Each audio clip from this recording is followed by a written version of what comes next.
Helicopter से पहुंचेंगे साधु संत लोग। 19 मई को जल भरी, 26 मई तक चलेगी महायज्ञ औरंगाबाद जिले देव में। औरंगाबाद जिले के देव प्रखंड के सटवट गांव में शिव परिवार प्राण प्रतिष्ठा सह रुद्र महायज्ञ का आयोजन भव्य तरीके से किया जाएगा। महायज्ञ की तैयारी को लेकर प्रेस कॉन्फ्रेंस आयोजित किया गया। इस प्रेस कॉन्फ्रेंस के दौरान यज्ञ समिति के संरक्षक प्रवीण कुमार सिंह तथा अन्य सदस्यों ने बारी बारी से पत्रकारों को जानकारी देते हुए बताया गया कि जिस तरह से देव सूर्य मंदिर को लेकर महायज्ञ भव्य तरीके से किया गया था, ठीक उसी तरह सटवट गांव में भी हम लोगों ने मिलकर रुद्र महायज्ञ की तैयारी में जुटे हुए हैं। इस यज्ञ में देश के कोने कोने से जाने माने संतों की आगमन होने जा रहा है और यहाँ पर लाखों की संख्या में श्रद्धालु भी पहुंचेंगे। यज्ञ में आने वाले और सभी श्रद्धालुओं के लिए खान पान से लेकर सभी चीजों की तैयारियां की जा रही है। 19 मई को जल भरी, 20 मई से साधु संतों की प्रवचन चलेगी। महायज्ञ में जितने भी साधु संत लोग हेलीकॉप्टर से पहुंचेंगे, जिसकी हेलीपैड की भी व्यवस्था की गई है। सिंह ने बताया कि इस महायज्ञ की तैयारी को लेकर बाहर से कई मजदूर पंडाल बनाने में लगे हुए हैं और साधु संत के रहने के लिए आवासीय कुटिया का भी निर्माण किया जाएगा। आगे इन्होंने मीडिया के माध्यम से लोगों से अपील करते हुए कहा कि इस रुद्र महायज्ञ में जरूर भाग ले। उन्होंने कहा कि सटवट गांव में भव्य मंदिर का निर्माण कराया गया है, जिसको लेकर रुद्र महायज्ञ की जा रही है। 26 तक चलेगा, 19 को जलभरी है और 26 को हमारा समापन होगा और जलभरी में ज़्यादा से ज़्यादा संख्या आने की संभावना है। इसके लिए हम लोग गांव-गांव जा कर के लोगों को आमंत्रित भी कर रहे हैं। यज्ञ तो बहुत जगह होता है, यहाँ पर स्पेशल इसलिए है कि हम लोग की कोशिश ये है कि जो देश के जाने माने संत लोग हैं वो इस धरती पर आएँ। देश के जाने माने संत में महामंडलेश्वर कैलाशानंद गिरी जी हैं, जो कि पहली बार इस धरती पर आएंगे और प्रवचन करेंगे। साध्वी ऋतंभरा जी, दीदी माँ ऋतंभरा जी भी आ रही हैं। 2 दिन का प्रवास उनका भी है, जो कि मतलब वो भी पहली बार ही यहाँ पर प्रवचन करने के लिए आ रही हैं। एक गुजरात के बहुत बड़े संत हैं जिनका कि नाम है बाल योगी महंत श्री अखिलेश्वर दास जी महाराज, वो भी आ रहे हैं, वो भी पहली बार आ रहे हैं। तो बड़े बड़े संतों का है जमावड़ा यहाँ पर। स्वामी सतप्रकाश जी जो कि कुप्पा घाट के हैं, सीताराम शरण जी, कथावाचिका देवी सत्यार्था जी हैं, जो कि देवी सत्यार्था जी भी पहली बार ही शायद यहाँ पर आ रही हैं और वो कर रही हैं। देवी अनुराधा सरस्वती जी उनके साथ रहेंगी। बाल योगी तुलसीदास जी भी रहेंगी, जो कि तुलसीदास जी महाराज जी भी आ रहे हैं। उन लोग मतलब काफ़ी संतों का, अभी काफ़ी संतों की सहमति यानी बाकी है, हो सकता है और भी संत लोग हम लोगों के साथ आएँ। और जिस तरह से देव सूर्य नारायण महायज्ञ में जो कॉन्सेप्ट लिया था वैसा ही कॉन्सेप्ट है, टीम भी लगभग वही है। और वहाँ जैसे हेलीकॉप्टर से पुष्प बारिश हम लोगों ने किया था, हेलीकॉप्टर से पुष्प बारिश यहाँ पर भी होगी।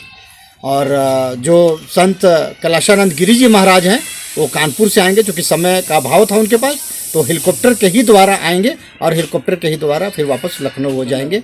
ऐसा हम लोगों का है।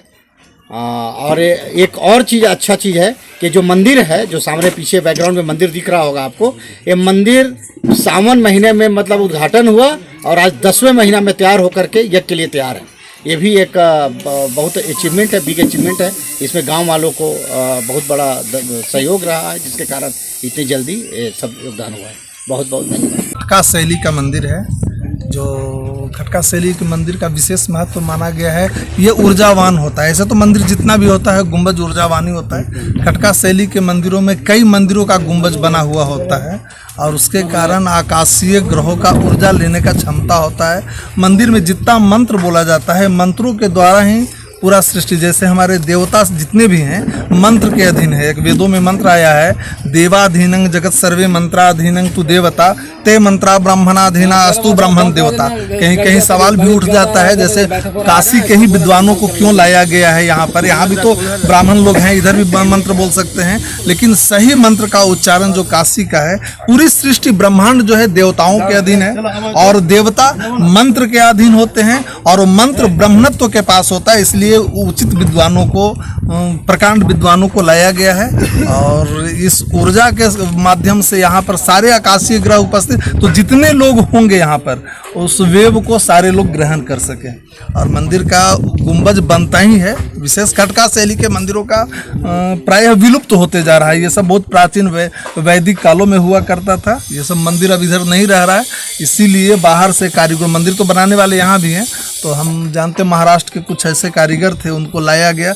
कई मंदिर बनाने वाले इधर से भी आए, लेकिन जो मंदिर का स्वरूप देना था वो मंदिर इधर के लोग नहीं तैयार कर पा रहे थे। मार्बल का काम करना था तो मार्बल के लिए राजस्थान से जो कि वहाँ पर अच्छे कारीगर लोग हैं तो उनको लाया गया।